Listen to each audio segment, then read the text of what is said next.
Y bueno, como la reunión de mujeres es el 1 de abril, que es sábado, los hombres nos vamos a reunir un viernes antes, 31 de marzo.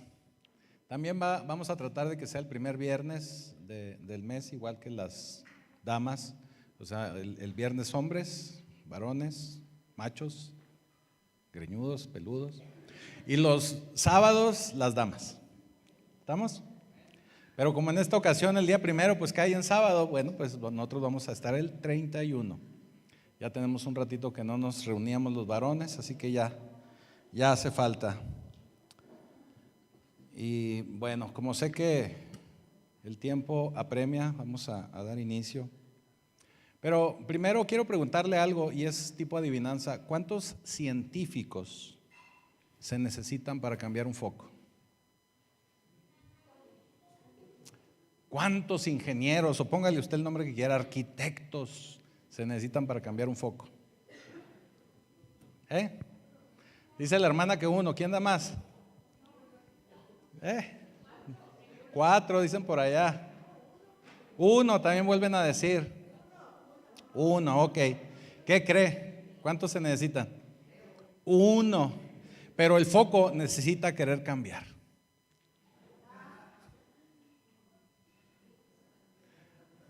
¿Sí? ¿No les hizo gracia?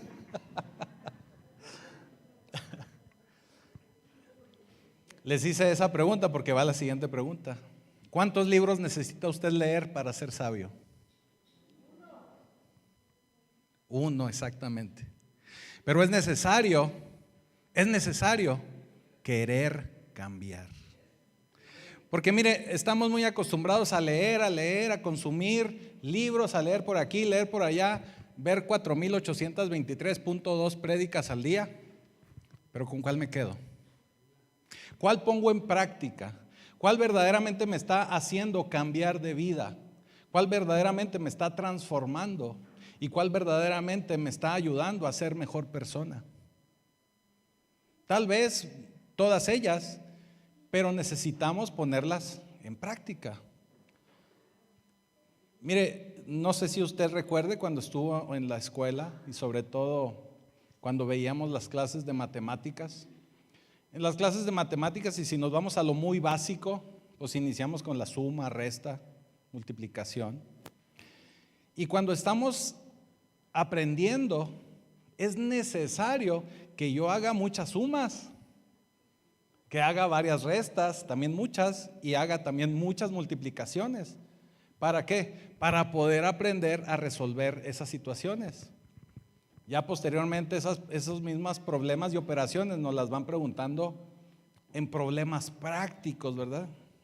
Si yo voy a la tienda y me compro un iPhone que me costó 300 pesos y pagué con un billete de 500, ¿cuánto me van a dar de cambio?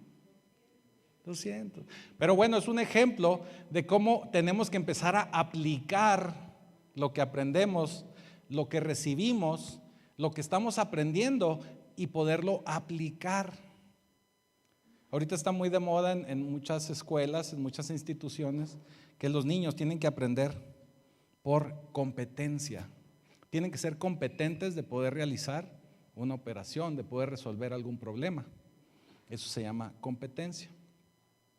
Ahora, ¿cuáles son los principios de la sabiduría? Usted debe de recordar que hay un hombre muy sabio en las Escrituras, considerado el hombre más sabio sobre la tierra, que fue el rey Salomón. Todo el libro de Proverbios, en su mayoría, no totalmente, pero en su mayoría lo escribe él. El libro de Proverbios está dividido en algunas secciones, pero la primera sección está considerada como poemas.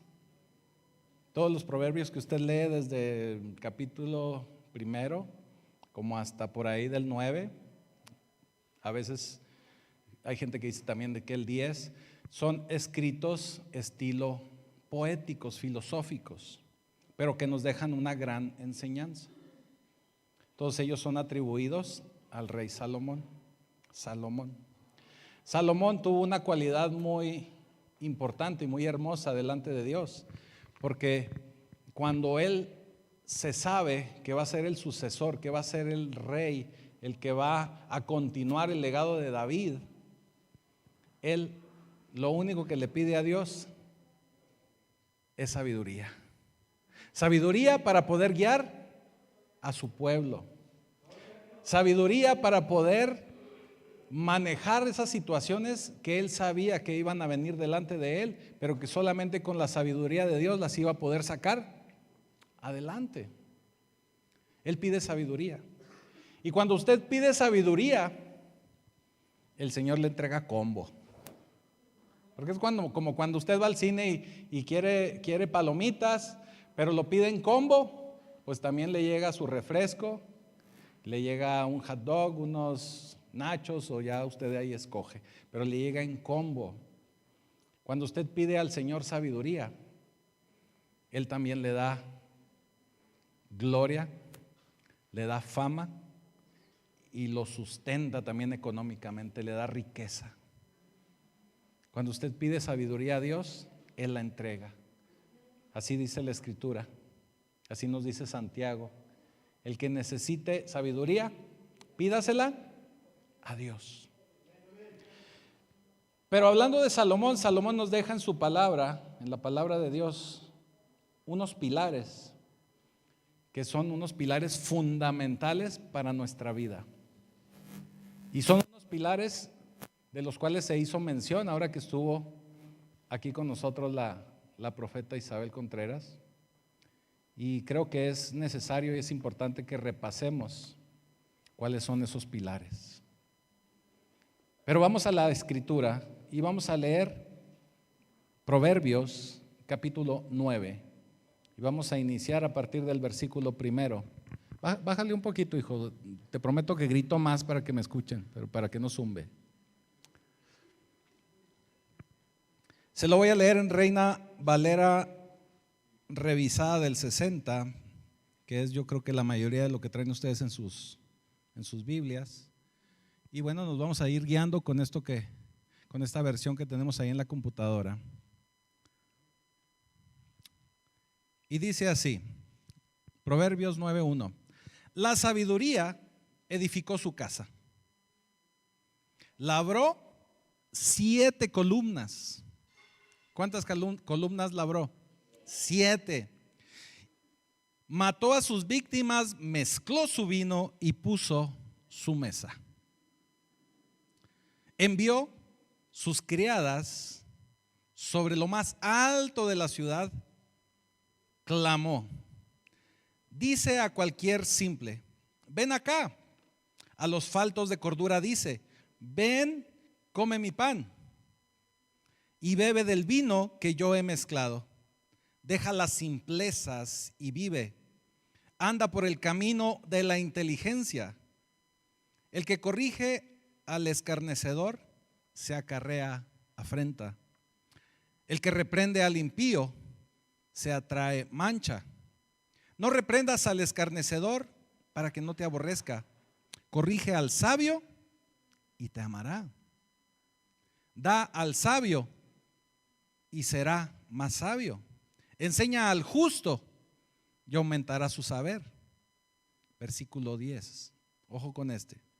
El temor de Jehová es el principio de la sabiduría, y el conocimiento del Santísimo es la inteligencia. Porque por mí se aumentarán tus días, dice el Señor, y años de vida se te añadirán. Si fueses sabio, para ti lo serás, y si fueses escarnecedor, pagarás tú solo. Bendito Señor, bendito Padre Celestial, te damos gracias por esta tu palabra, por tus escrituras. Te damos gracias, Señor, porque sabemos que en todo momento tú estás ahí para bendecirnos. Que tú lo único que necesitas es que nosotros nos acerquemos a ti, te pidamos cada una de esas cosas que necesitamos, y tú estás presto para ayudarnos, para entregarnos, para darnos todo aquello que nos hace falta. Te damos ya gracias en el poderoso nombre de Jesucristo. Amén y amén. Se se cree, se piensa que este poema es uno de esos últimos poemas que escribió Salomón, pensando en cómo poder él hacer para poderle transferir toda esa sabiduría que él recibió de Dios a sus hijos. Él buscaba la forma de que la gente, en general el pueblo de Israel, pero sobre todo sus hijos, pudiera verse favorecido de este conocimiento que él tenía, de esta sabiduría que él fue adquiriendo por medio de Dios y gracias a Dios. Él pensó que tal vez ya había enseñado lo suficiente, pero era necesario que no se le olvidara a su hijo. Así que elabora este poema, escribe estas líneas, claro, por la inspiración divina del Señor, del Espíritu Santo, y deja estas recomendaciones a su hijo. Lo hace en forma de parábola, así como tantas veces nos habló y nos habla nuestro Señor Jesucristo en los evangelios. Y él habla de una casa y se refiere a una mujer que establece su casa. Esa mujer se llama Sabiduría y ella establece su casa, y es una casa grande, es una casa enorme, lo suficientemente grande para albergarnos a cada uno de nosotros, a que cada uno de ustedes, de mí, de nosotros podamos estar en esa casa. Y sabemos que es una casa lo suficientemente grande porque dice que establece 7 columnas, 7 pilares. Usted debe de recordar que el número 7 es un número de perfección, es un número de completamiento. ¿Qué quiere decir? Que toda la sabiduría, todo el conocimiento de Dios está en esa casa de esa mujer llamada Sabiduría. Envía a sus criadas porque dice que ya mató a sus víctimas. No se asuste con esto, se refiere a que hizo sus sacrificios, o sea, mató al guajolote para hacerles ahí un pavo, ¿verdad? A lo mejor un pollito, a lo mejor unas carnitas, a eso se refiere. Mezcló su vino. En aquel entonces se acostumbraba que el vino no se bebía así tal cual, se mezclaba con agua, por eso habla de mezclar su vino. Y puso su mesa, preparó todo. ¿Qué quiere decir? Que la sabiduría está esperando que todos y cada uno de nosotros vayamos. Nos está llamando, nos está invitando a su mesa, pero nosotros tenemos que querer ir. Es como el chiste que les dije del foco. Nosotros necesitamos querer cambiar, necesitamos querer ir, querer ser diferentes, esforzarnos para tener una transformación. Y esa transformación la podemos recibir por medio del Señor. Pablo nos escribe en Filipenses y dice: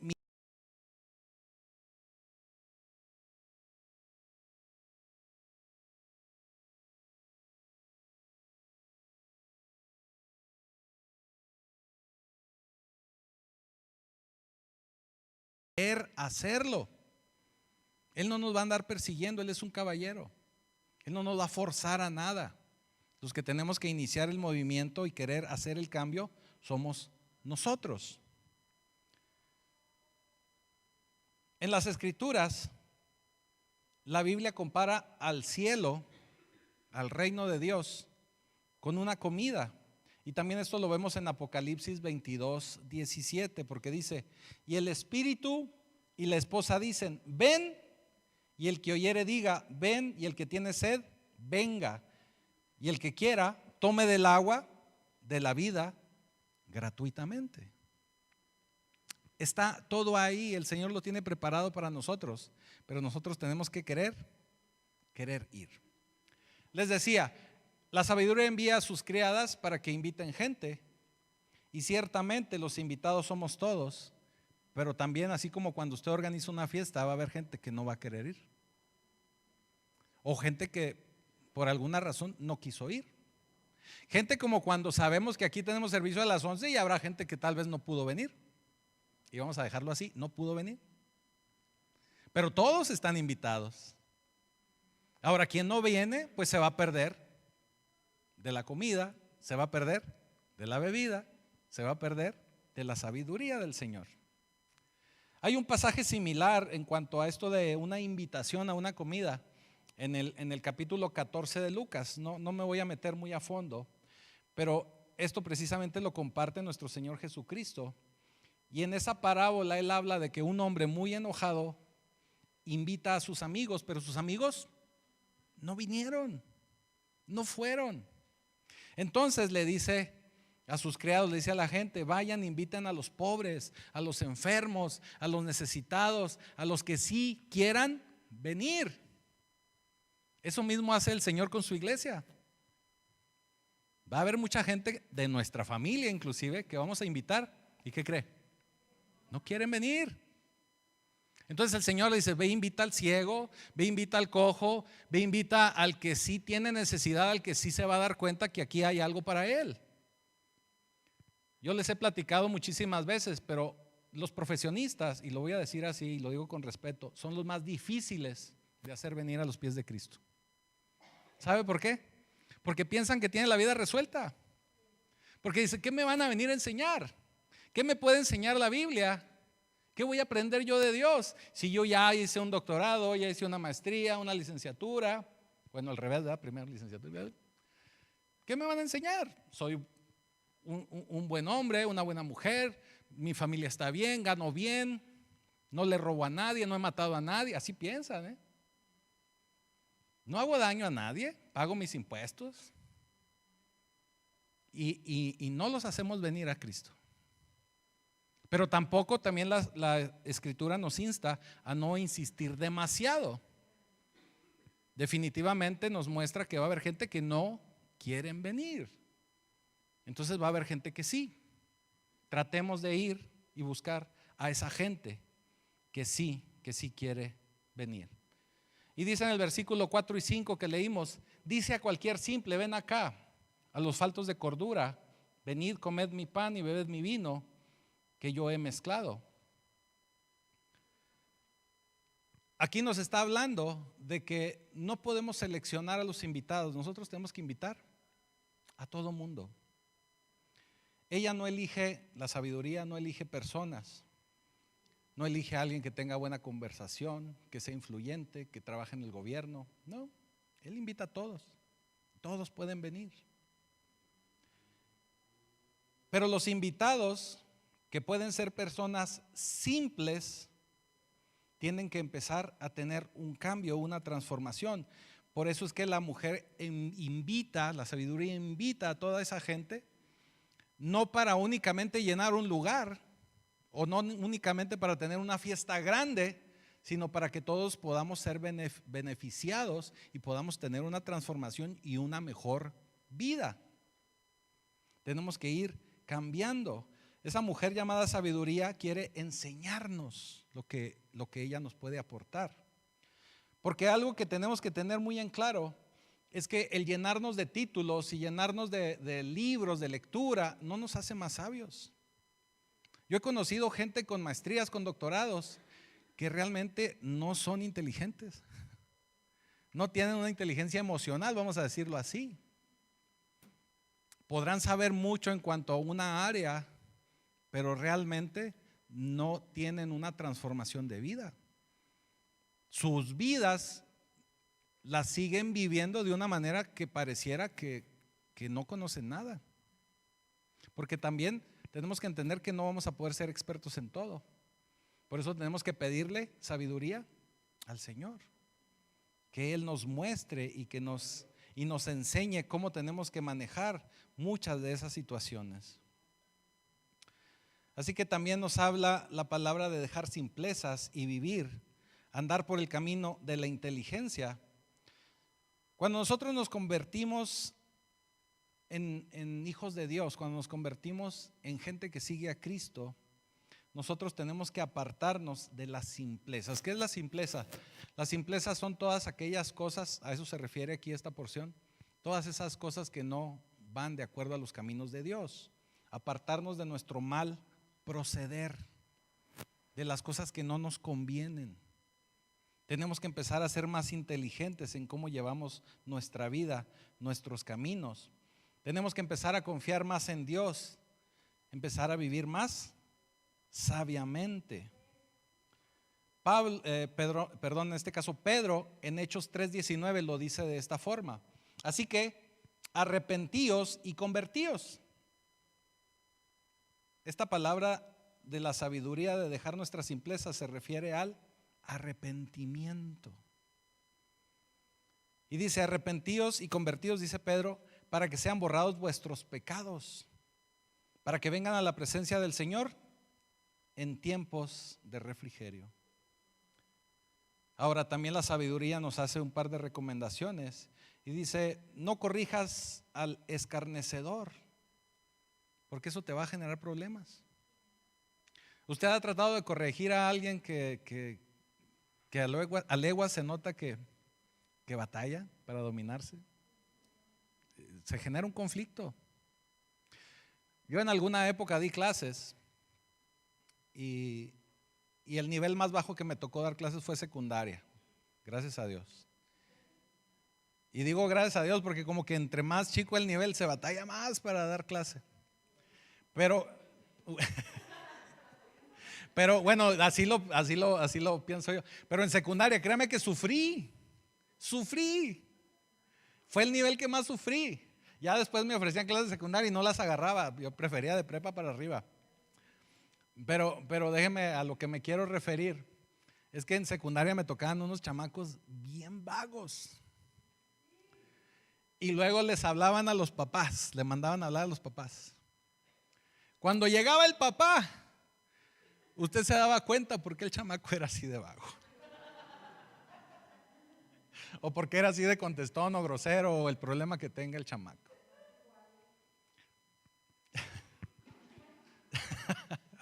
Iba a cometer aquí una indiscreción, pero no. Así que nos dice la sabiduría: no corrijas al escarnecedor. No te metas en problemas. Porque algunas personas no van a escuchar. Algunas personas no van a querer cambiar. Inclusive en lugar de cambiar van a generarle un conflicto. Y vuelve a decir en el versículo 8: no reprendas al escarnecedor para que no te aborrezca. Corrige al sabio y el sabio te amará. Así que si usted es una persona sabia, que yo sé que sí, si llega usted a recibir una palabra de exhortación, agárrela, ámela, agradézcala. Claro que esa palabra tiene que venir también con amor. Si usted es quien está exhortando, tiene que hacerlo también con amor. No lo va a hacer desde un punto de vista de señalamiento, de lastimar a la gente, sino todo, tanto quien recibe como quien da esa palabra, tiene que ser en exhortación, en amor. Y en amor no es nada más decir: mira, te lo digo en el amor de Cristo y sácatelas, ¿verdad? No se trata de eso. Tiene que tener usted el tacto de poder manejar la cosa, ¿sí? Porque sí, se acostumbra mucho, ¿verdad? Me ha tocado, como decía un personaje de la tele: nadie me lo contó, yo lo viví. Así que tenemos que tener cuidado con esas cosas. La iglesia debe de aprender la palabra, pero también la casa de cada uno de nosotros tiene que vivir y aprender de la palabra. También tenemos nosotros que dar fruto y compartir de esa palabra, no únicamente a bibliazos leyéndoles versículos, sino con nuestro cambio de vida en nuestros trabajos, en los lugares donde nos desenvolvemos. Tenemos que empezar a vivir de una manera diferente. Ahora déjeme le digo algo que viene a mi mente y precisamente porque alguien me lo comentaba ayer. Mucha gente, cuando usted entra en una discusión, vamos a decirlo así, que no porque tenga usted que discutir, realmente tenemos que evitar discusiones, pero a veces nosotros tenemos que establecer nuestra postura, porque usted también tiene que entender que cuando usted es hijo de Dios, usted tiene el respaldo de la palabra, y si usted verdaderamente está plantado en la palabra, hace lo correcto, usted tiene autoridad, que una autoridad que viene de Dios. Y se lo digo por esto que le voy a decir.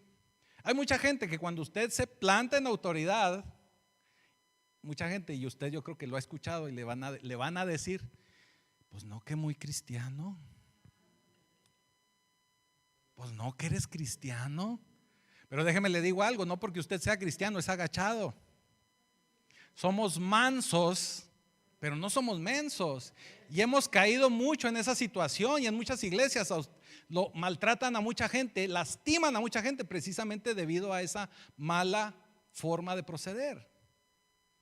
Porque pensamos que todo lo tenemos que permitir, que todo lo tenemos que dejar pasar, y no es así. Usted tiene que establecer la palabra con autoridad. Ciertamente, como lo mencioné ahorita que hablábamos de los escarnecedores, lo tiene que hacer de una manera bonita, amable, sin discutir, sin pelear, pero usted tiene que establecer su postura. Y si usted está bien plantado en la palabra, no tiene por qué moverse de ahí. Así que tenemos que ser sabios. Y el principio de la sabiduría nos lo dice el versículo 10. El temor de Jehová es el principio de la sabiduría. Y el conocimiento del Santísimo es la inteligencia. Ahora, este mismo pasaje nos lo presenta al menos en 3 ocasiones la Escritura de una manera muy similar. Lo presenta en más, pero al menos en 3 pasajes muy similar. Job 28:28 dice: y dijo al hombre: he aquí que el temor del Señor es la sabiduría, y el apartarse del mal, la inteligencia. Salmo 111, versículo 10. El principio de la sabiduría es el temor de Jehová. Buen entendimiento tienen los que practican sus mandamientos. Su loor, su alabanza permanece para siempre. Proverbios 1:7, también mismo Salomón lo vuelve a mencionar. El principio de la sabiduría es el temor de Jehová. Los insensatos desprecian la sabiduría y la enseñanza. Así que usted no debe de despreciar la sabiduría, y mucho menos una sana y una buena enseñanza. Ahora, vale la pena aclarar, porque luego nos perdemos, ¿verdad?, con estas traducciones. Dice el temor de Jehová. Este temor es un temor de respeto, un temor reverente. No es miedo, no es que usted tenga miedo. No es así de que usted le digan Mufasa y tiemble. ¿Se acuerda de esa caricatura? No se trata de eso, no es ese miedo. Es un respeto. Yo en alguna ocasión les ponía el ejemplo. Yo trabajé muchos años en la industria maquiladora y me tocaron jefes de todo, ¿eh? Yo creo que el 80% malos y hubo como unos 20% buenos. Y cuando me tocaban ese 20% que eran jefes buenos, uno se pone la camiseta, como dice uno comúnmente, y se planta uno en el trabajo, y ahí se está, y si le piden un reporte usted lo termina, y si le piden algo usted ahí se queda, y le echa, como decimos, ¿verdad?, aquí en Chihuahua, en México, no sé si se diga en más lugares, le echamos todos los kilos. ¿Sí me estoy explicando? A eso se refiere con el temor a Jehová, a no fallarle a Jehová. Como cuando dicen, ¿cómo le voy a quedar mal? Si me ha ayudado en esta situación, en esta otra y en esta otra, ¿cómo voy a quedarle mal? No puedo quedarle mal. A eso se refiere con el temor de Jehová, no de que le tenga miedo. Tenemos que verdaderamente tenerle respeto a Dios. Dios debe de ser el primero en nuestras vidas. Dios debe de ser lo más importante en nuestros negocios, inclusive delante de nuestros amigos, de nuestra familia inclusive. Cuando tomamos una decisión tenemos que pensar primeramente en Dios. Pensar si nuestros planes, nuestra agenda está de acuerdo a Dios. Ya cuando predicábamos, cuando hablábamos de los héroes de la fe y que hablábamos de Enoch, que era el caminar con Dios, hablábamos también de esto. El caminar con Dios es tomar en cuenta a Dios en todo. Como si Dios estuviera ahí con usted en todo momento, no se le separa, que de hecho así es. No se le separa. Entonces, que si usted quiere unas papitas del Oxxo, Señor, ¿quieres papitas del Oxxo? Sí, ok, vamos pues. Oye, Señor, vamos a bañarnos. Sí, órale pues, y se mete a bañar. Señor, oye, unas enchiladitas, ¿cómo ves? O molletes. Ok, molletes, con piquito de gallo, sí, piquito de gallo. O sea, siempre tiene que tomar al Señor en cuenta. A mí en una ocasión me dijeron, y se lo voy a dejar así nada más, me dijeron, adiós, allá afuera y acá adentro del aula, aquí no entra Dios. No, Señor, Dios está en todo lugar. ¿Cómo va a evitar que entre el Señor? Si está haciendo eso, no está viviendo una vida con el Señor, no está usted caminando con Dios. Así que tenemos que tener al Señor siempre, en todo momento, en primer lugar. Dice el versículo 11, porque por mí se aumentarán tus días. Cuando nosotros empezamos a vivir en la sabiduría de Dios, en el conocimiento de Dios, nuestros días se van a aumentar. Vamos a ser más sabios, porque vamos a caminar en su conocimiento, en su palabra, en su fe. Y Él nos va a bendecir. Parte de la bendición del Señor es que podamos disfrutar de los frutos de nuestro trabajo y que nuestros días se alargarán. Por eso la promesa del quinto mandamiento es honrarás a tu padre y a tu madre y larga vida tendrás. Esa es una promesa hermosa del Señor. Cuando usted camina bien con el Señor alargará sus días. Así que tenemos que en todo momento estar de la mano del Señor. Y dice el versículo 12, si fueres sabio para mí, lo serás. Y si fueres escarnecedor, pagarás tú solo. No nos conviene ser escarnecedores. No debemos ser escarnecedores. Ahora usted dirá, pastor, ya se aventó los 12 versículos que leímos y nos quedaron unos minutos. Es que apenas voy a empezar a predicar. Esa fue nada más la introducción. Por eso, si se dio cuenta, traté de irme lo más rápido posible, porque eso fue realmente la introducción. No quise dejar de ver y que repasemos, como usted sabe que normalmente me gusta y lo acostumbro, que repasemos cada uno de los pasajes y de los versículos. Pero realmente, esto es lo que quiero que se lleve usted para el día de hoy, para esta semana y para el resto de su vida. Aquí Salomón en este pasaje, en esta porción de Proverbios 9 nos habla acerca de la sabiduría. Y como yo le explicaba, nos lo dice de una manera muy poética, muy filosófica y muy bonita. Pero como para el Señor esto es muy importante, yo quiero pensar así, ¿verdad? Esta es versión mía. Yo creo que el Señor ha haber dicho, no, Salomón, pues no es o sea, es lo que te dije, pero no es como yo quería que lo pusieras. Porque la gente se va a perder, la gente no va a entender. Entonces dijo el Señor, ok, está bien, déjalo así. Ahí se lo voy a encargar a otro de mis hijos. ¿Y qué cree? Se lo encargó a Santiago. Y usted me puede decir, pastor, Salomón es del Antiguo Testamento, sí. Santiago es del Nuevo Testamento. Entonces esto es lo que tenemos que agarrar nosotros. Esto el Señor nos lo deja más claro a nosotros, porque usted y yo estamos en la gracia. Porque usted y yo tal vez no conocemos la tradición del pueblo hebreo, pero podemos entender con más claridad si nos hablan con más claridad. Y mire lo que nos dice Santiago 3:17. Santiago, para mucha gente, es considerado el apóstol de la sabiduría. Digamos que es el equivalente a Salomón, pero para el Nuevo Testamento. Y mire lo que dice Santiago 3:17. Pero la sabiduría que es de lo alto, ya eso lo dejamos bien claro, ¿verdad? Viene todo de Dios. Es primeramente pura. Número 1. Después, pacífica. Número 2.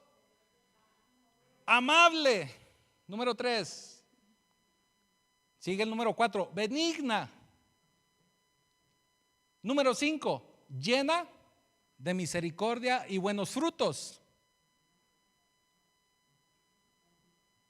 ¿Qué número voy?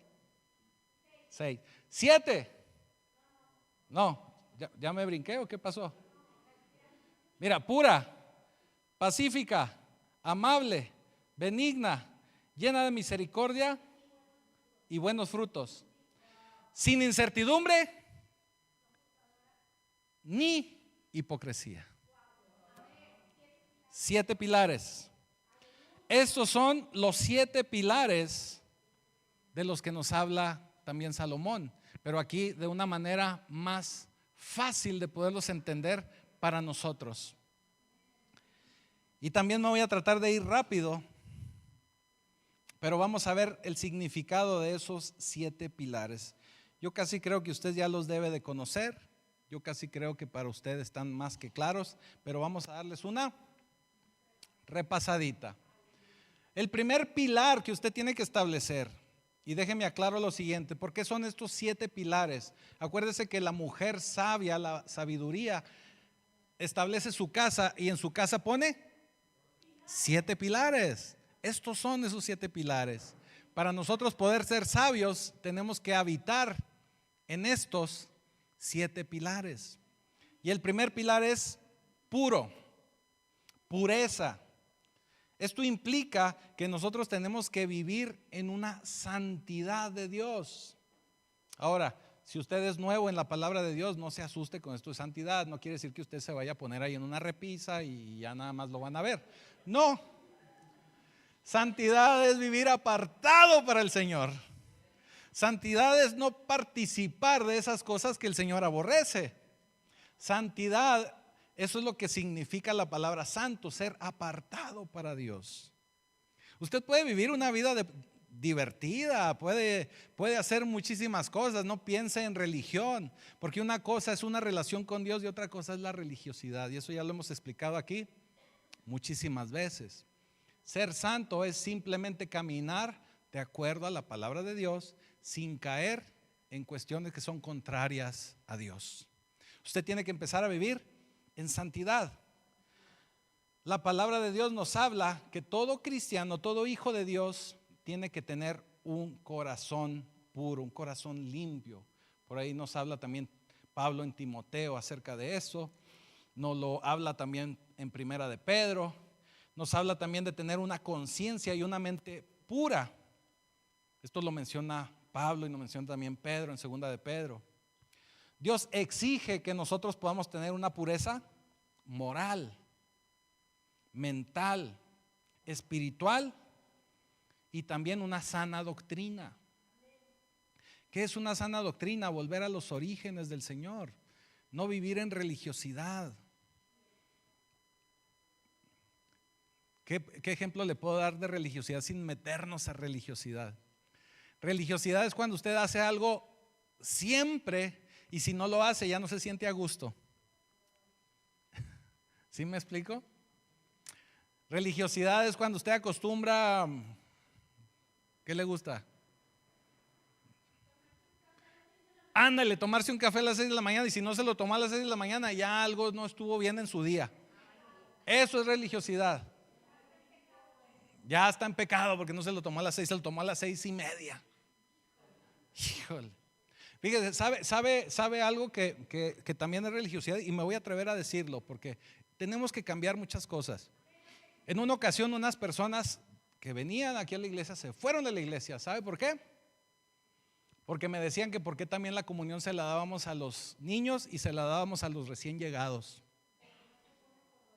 Y también me dijeron que por qué no me ponía corbata. Bueno, esa es otra situación. Pues le dije, cuando me traigas la que usaba Pablo y Pedro en sus predicaciones, me pongo una con todo gusto. Y bueno, pero me refiero a la Santa Cena porque mire, se lo voy a plantear de esta manera. Cuando se instituye la Santa Cena, ciertamente se hace solemnemente. Ciertamente tenemos que estar en unión. Ciertamente tenemos que estar santificados en el Señor. Pero se hacía en una casa. Se hacía en el aposento alto, es la más famosa, ¿verdad? Porque fue la última cena. Sentados en el suelo, partían el pan, compartían los alimentos. Ahí la palabra lo dice. ¿Qué quiere decir? Que estaban cenando. Si de pronto le llega a usted una visita de esas inesperadas a las 7, 8 de la noche, cuando usted apenas va a cenar, usted le dice, no, espérame, voy a cenar, espérame aquí sentadito en la sala. O siéntate en aquella silla mientras nosotros cenamos y ahorita que terminemos ya le seguimos. ¿Verdad que no?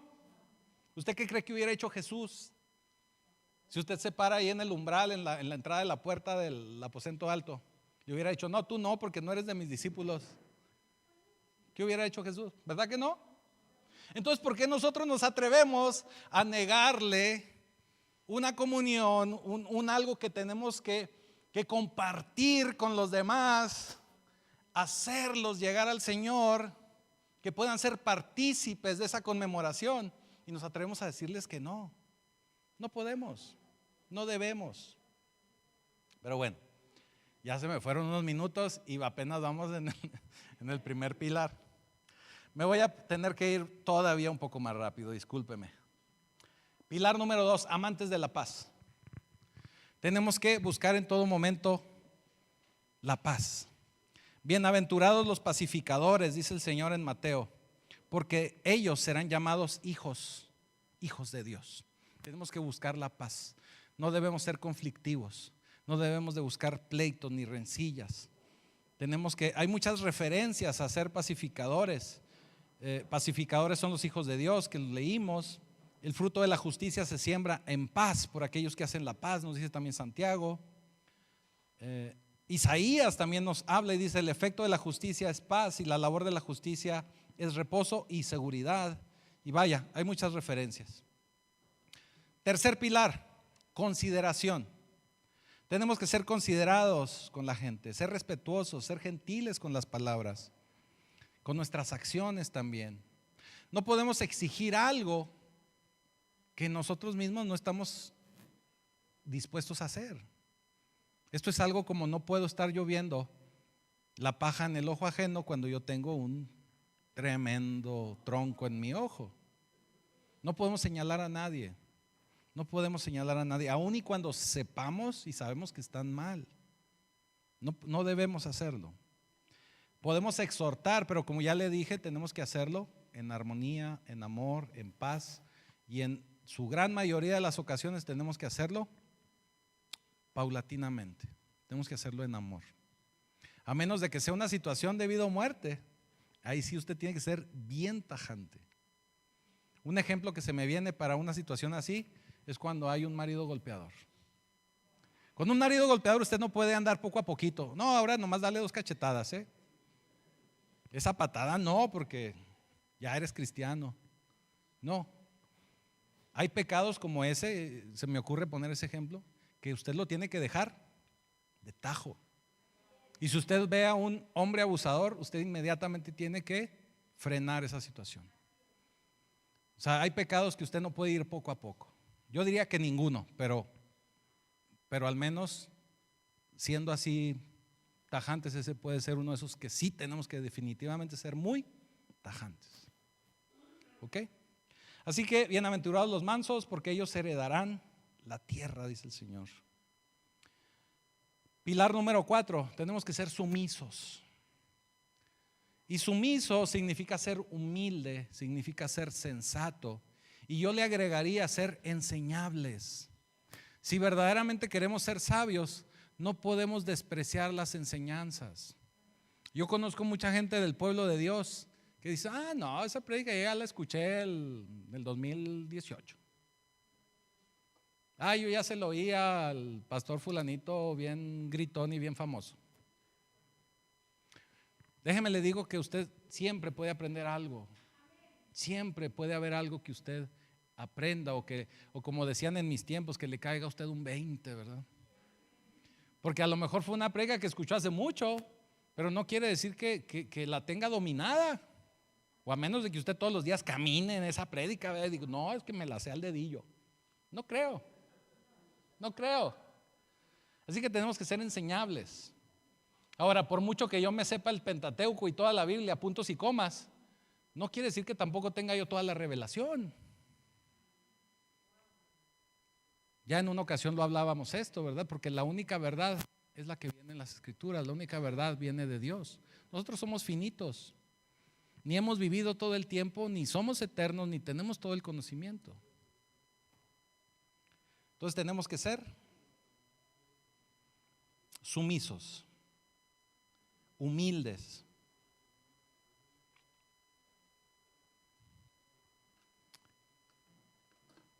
Número 5, llenos de misericordia y ojo con esto, y de buenos frutos.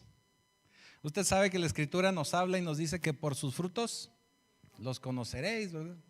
Yo a veces les digo que por sus faldas también las conoceréis. Pero por sus frutos, usted puede decirse muy cristiano, pero si va a un restaurante y maltrata al mesero, o muy cristiano y si maltrata a los animalitos, patea al perro. ¿Sí me estoy explicando? Porque nosotros podemos decir muchas cosas, podemos ser cristianos de habladas, pero nuestras acciones muestran otra cosa. Muestran otra cosa. A eso se refiere con dar frutos, con dar buenos frutos. Si usted planta un manzano, se dice, le va a dar manzanas. No puede esperar que le salga una sandía, una calabaza de ahí. Si usted planta un cristiano, tiene que dar frutos, el fruto del Espíritu Santo. No puede esperar algo diferente. Ahora, no somos perfectos, sí, tiene razón. Si usted está pensando en eso, tiene razón, no somos perfectos. Pero tenemos que esforzarnos por cada día mejorar alguna área de nuestra vida. Tenemos que ir caminando cada día, cada día. Oiga, usted sabe que de unos meses para acá estamos la pastora y yo teniendo una vida fitness. Y yo veo a muchos jovencitos ahí en el gimnasio sufriendo, de veras. Y yo la recomendación que siempre le digo a los jovencitos, les digo, es que usted tiene que ser constante, porque es algo que nuestras generaciones nuevas, es algo de lo que carece mucha gente. No puedo hablar de que todos, pero mucha gente carece de eso. No somos constantes, nos pesa la constancia, nos pesa. Y no somos constantes en muchas cosas, no somos constantes es más, vamos a dejar a la iglesia a otro lado, pero también ahí. No somos a veces constantes ni para el trabajo, ni para la escuela, ni en el matrimonio, ni en muchas cosas somos constantes. Nos pesa. ¿Por qué? Porque empezamos a cansarnos y se nos olvida el objetivo inicial por el que iniciamos esa situación. Cuando nosotros tenemos parejas en consejería, uno de los primeros consejos o recomendaciones es: acuérdese cuando la conoció. Acuérdese cuando la vio entrar a la iglesia vestida de blanco. ¿Qué fue lo que le gustó? ¿Qué fue lo que le enamoró? ¿Qué fue el elote que le pichó? O sea, tiene que haber algo que le recuerde esos momentos buenos. Los esquites que le pichó, Tiene que haber algo bueno que le haga recapacitar y recordar el por qué está usted ahí. Porque empezamos nosotros a entrar en una constancia, en una inercia, y se nos olvida el objetivo inicial. En un trabajo, yo veo que toda la gente cuando recién entra al trabajo llega bien entusiasmada. Y te van a pagar 5 pesos, sí, me van a pagar 5 pesos, pero gloria a Dios porque no tenía ni uno, ya tengo 5. Y a los 3 meses, no, jefe, pues es que me paga bien poquito. Quiero 15, 20 pesos. Con 5 no me completo ni para comprarle esquites a mi novia. ¿Sí me estoy explicando? Porque nos empezamos a embrollar en la rutina y se nos olvida el por qué llegamos ahí. ¿Sí? Entonces, ya no sé por qué le estoy hablando de los esquites y eso, pero pero tenemos que estar llenos de misericordia y llenos de buenos frutos. Buenos frutos, que se nos note que somos hijos de Dios. Eso es vivir con sabiduría. Los buenos frutos o el fruto del Espíritu, acuérdense que están en Gálatas 5, por si los quiere repasar, ahí revíselos de tarea. Tenemos también el otro pilar que se llama imparcialidad, o tenemos que ser imparciales. La imparcialidad implica ser inquebrantables en nuestro compromiso con la fidelidad. Tenemos que ser fieles al Señor en todo momento. No podemos andar como las aguas de aquí para allá. Ser imparcial también significa elegir y saber a dónde Dios nos está llevando o guiando sin importar sin importar qué es lo que esté tratando de llevarse nuestra atención. Nosotros tenemos que mantenernos firmes en el Señor. Firmes en el Señor. Romanos 2:11 nos dice, porque para con Dios no hay acepción de personas. Esto quiere decir que Él es imparcial y nos recibe a todos. De esa misma forma tenemos nosotros que ser imparciales. Séptimo pilar, ya voy a acabar, no se me estrese. Tenemos que ser sinceros, sin hipocresía, dice también la Escritura. Sin hipocresía. Sinceridad significa preocuparse por siempre la verdad. Y aquí nos lleva a una palabra bien importante para nosotros como hijos del Señor, como discípulos de Cristo. Y esta palabra se llama integridad. Integridad. Integridad quiere decir que somos íntegros, que somos de una misma pieza, que estamos hechos de una misma pieza, que somos los mismos aquí, allá y acullá. Así que si usted se encuentra conmigo en el cine o en algo, usted va a ver que también no estoy haciendo chistes. Sí me estoy explicando, o sea, me refiero a que usted tiene que ser la misma persona. No puede entrar a la iglesia y aquí así como que camina así levitando, ¿verdad? Que no se le mueven los pies porque va flotando, ¿verdad? Y allá en la calle ser otro, ¿verdad? Completamente. Digo, caray, ¿a poco es el hermano Martín? ¿Que no es de Parral? Tenemos que ser íntegros, tenemos que ser siempre los mismos. Tenemos que vivir sin fingimiento, ser sinceros, no siendo hipócritas, decían, ¿no? No siendo hipócritas. Tenemos que vivir la sinceridad del Señor. En el Salmo 51:6, el Señor nos llama a ser sinceros, a ser veraces. Dice, la sinceridad y la verdad son lo que necesitas.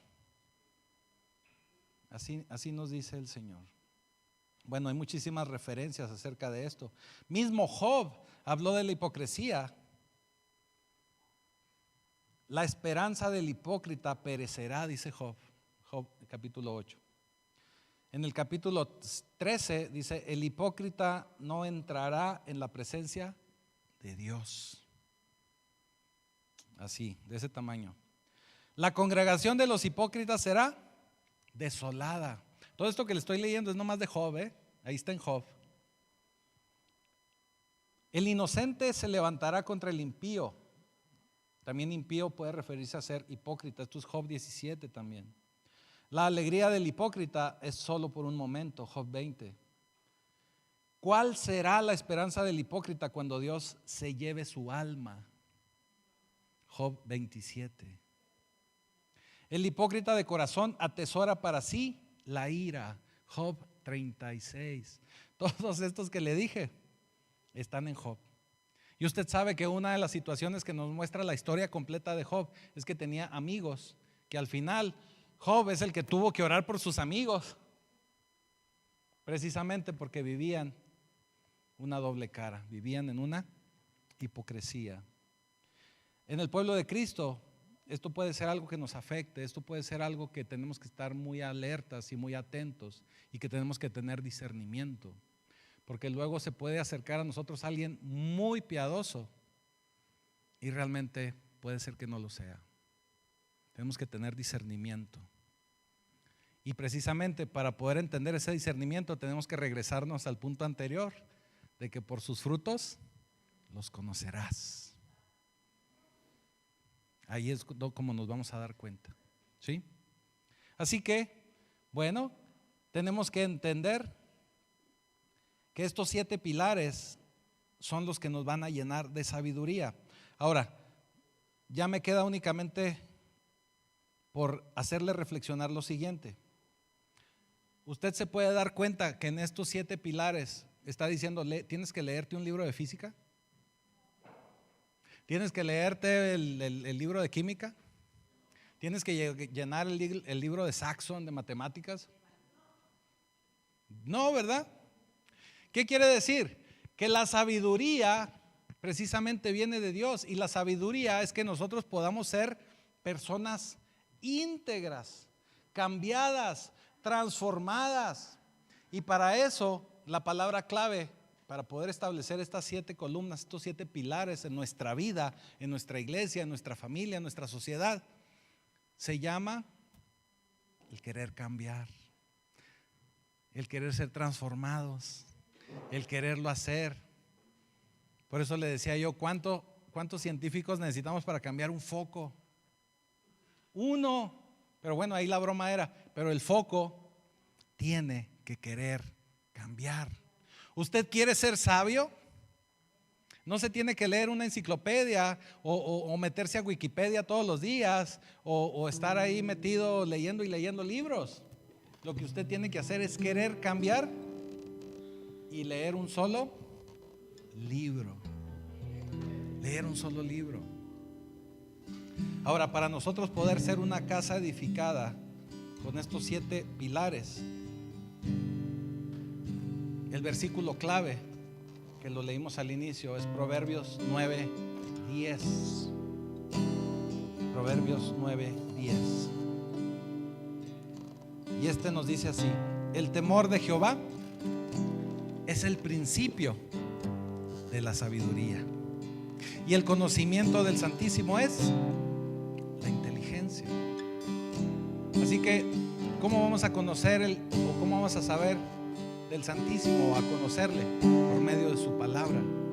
Y al conocer su palabra, nosotros vamos a honrar a Dios, a temer a Dios de una forma de respeto, de amor a fallarle a Dios, de no querer fallarle a Dios. ¿Cómo voy a cometer este pecado? ¿Cómo voy a cometer esta situación? No quiero fallarle a Dios. Eso es lo primero que nos tenemos que preguntar. Y créame que así es como vamos a lograr ser transformados. Yo normalmente le digo, en una ocasión les predicaba acerca del pecado, y le digo, la forma más fácil de evitar el pecado es como la ley del tamal. Cuando ustedes están haciendo dieta, como que en diciembre todo el mundo quiere empezar a hacer dieta para el 24, 25 poder comerse todo, ¿verdad? Pero bueno, usted está en dieta y luego va a una posada, una reunión y le invitan tamales. Hijo, y luego ya está así fresquecito, un tamal así bien rico, bien llenito, bastante carnita. O rajas, de lo que a usted le guste, y se lo ponen ahí enfrente. Si usted hace primer tamal, le dice no, gracias. Ya la hizo, porque ya le dijo gracias al tamal, ya se tomó un café, se tomó otra cosa y ya. Pero si se atreve a comerse ese primer tamal, ¿qué cree? Se va a comer el segundo, se va a comer el tercero, y con peligro de dejar a los de la posada sin tamales.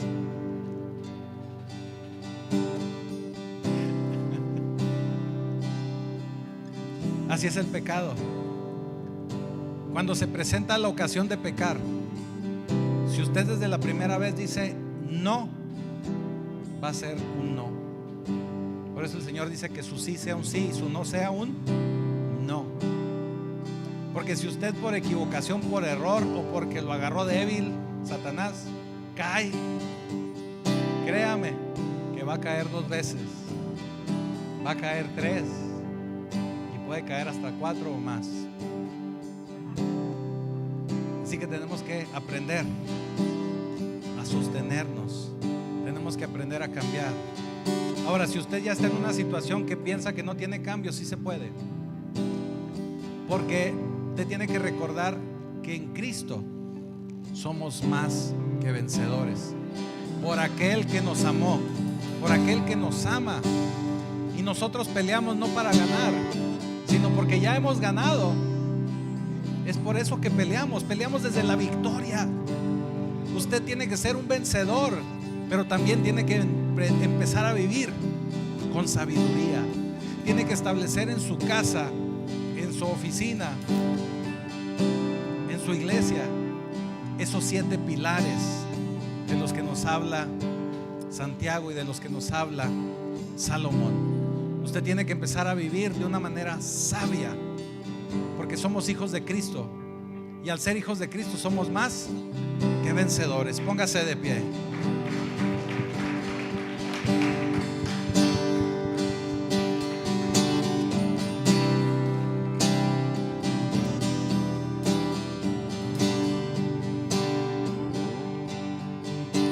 Vamos a orar. Y ahorita al final, si me regala un par de minutos, porque le quiero participar de una actividad, pero vamos a dar por terminado el servicio. Bendito Señor, bendito Padre Celestial, te damos gracias, Padre Santo, porque sabemos que por medio tuyo es que podemos recibir toda esta sabiduría que solamente puede venir de ti, esta sabiduría que nos llena de paz, que nos llena de tu amor, que nos llena de tu misericordia y que nos ayuda a fortalecernos y poder dar buenos frutos. Que por medio de esa sabiduría nuestros días se alargarán, nuestros días serán mejores, podemos vivir de una manera digna delante de ti y que tú nunca te apartes de nosotros. Te damos gracias, Señor, también porque sabemos que tú siempre has pensado en cada uno de nosotros, y es por ello que nos entregas, nos das, nos brindas de todo ese conocimiento con el solo hecho de solicitártelo, de pedirlo, de ponernos en tus manos y con un corazón sincero decirte: Padre Santo, lléname de esa sabiduría que solo puede venir de ti. Llena a tu pueblo de esa sabiduría para que puedan tener una vida en bendición, en victoria. Y te doy ya gracias, Señor, porque sé que así lo harás. Te doy ya gracias porque sé que tu Espíritu está aquí con nosotros. Te doy ya gracias en el poderoso nombre de Jesucristo. Amén y amén.